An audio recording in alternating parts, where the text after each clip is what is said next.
Well, last summer was like no other at the Saratoga Performing Arts Center. There was no ballet, there was no orchestra, no rock concerts or country music. But plans for this summer at SPAC are coming together. There'll be performances by the New York City Ballet and the Philadelphia Orchestra. And just last week, we learned that Zac Brown Band will be playing there in the fall. But how many people will be allowed into any of those performances is still a moving target. For hundreds of thousands of us, summer isn't summer without SPAC. Whether it's Live Nation concerts by Dave Matthews or Zac Brown, performances of the New York City Ballet or the Philadelphia Orchestra. But the amphitheater stage was dark for the entire summer of 2020.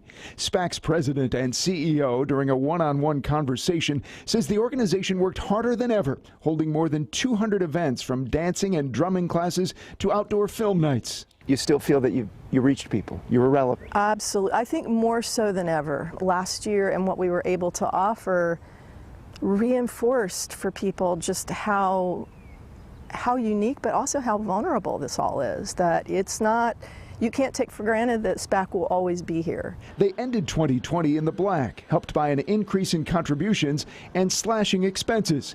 And they didn't take the $2.3 million loss they usually do on presenting classical programming. Sobel calls the Paycheck Protection Program a lifesaver. But this year, expenses will be higher, driven by people and equipment needed to verify vaccinations or negative COVID tests. And because of limits on crowd sizes, revenues will be down. As of now, early May, the amphitheater can be at just 20% capacity and 6 feet of social distancing between parties. The 6 foot is absolutely mandatory right now. So amphitheater seats will be removed and blocked off into pods. And on the lawn, they'll paint circles where parties of 2 and 4 will sit or stand, wearing masks at all times. Everyone will fill out contact tracing forms and get their temperature checked. Live Nation has more than a dozen shows on its SPAC schedule so far, starting with 3 Trey Anastasio shows June 18th through the 20th, which will be limited to 30% capacity.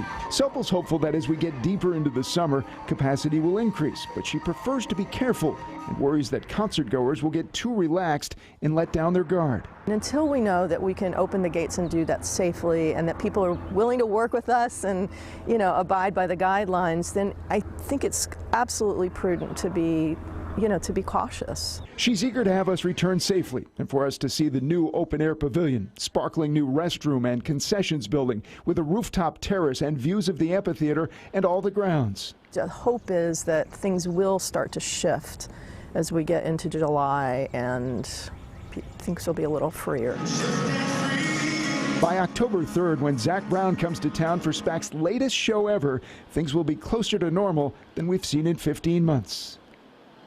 All eyes will be on the Trey Anastasio concert scheduled for June 18th through the 20th to be sure everyone is remaining healthy. Yeah, there's so much that's still, all the little details. And we're also eager. Very much. Yeah.